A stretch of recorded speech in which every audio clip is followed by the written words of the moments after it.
Okay. Samsung. Ayaw mag-start.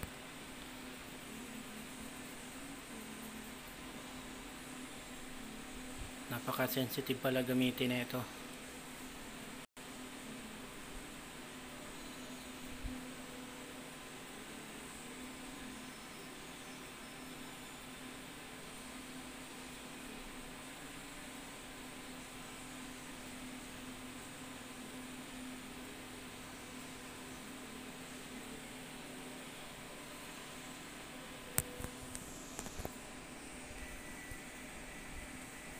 Puro ganyan lang yung ginagawa niya.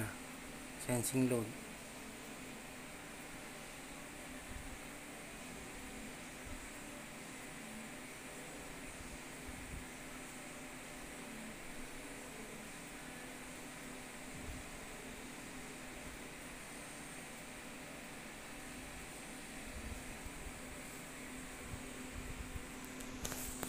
Ito yung dating alaga ko.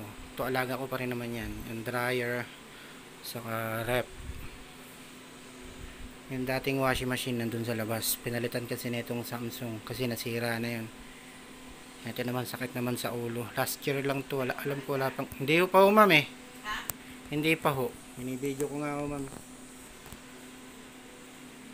Ganun pa rin ho. Sensing loop.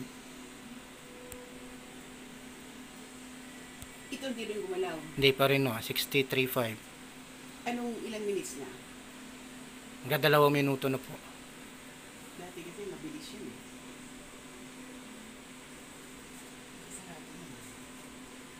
Naka ano po yun. Nakalak. Yung bala. Apo, yung pong may signal po ng... Ang nagtataka ko, ang tinuro sa amin, inikot niya sa quick dry. Yung pagkabit, Apo. sabi niya, ito na lang ako gamitin nyo.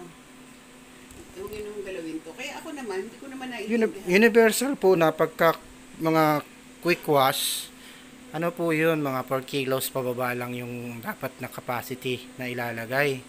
Pero sayang naman no, kasi kung maglalaba kayo dun sa 4 kilos lang. Kasi nakita ko, ang dami pa hong program na pangmaramihan eh. Yung bubble wash. Ano ba yung bubble wash? Ano ma'am, mas pabubulain niya yung sabon.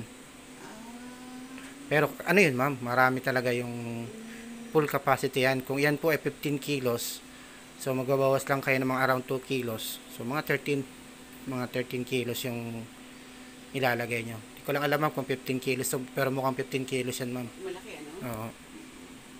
Wala, tingnan natin, 5 minutes. Pagka wala talaga sila.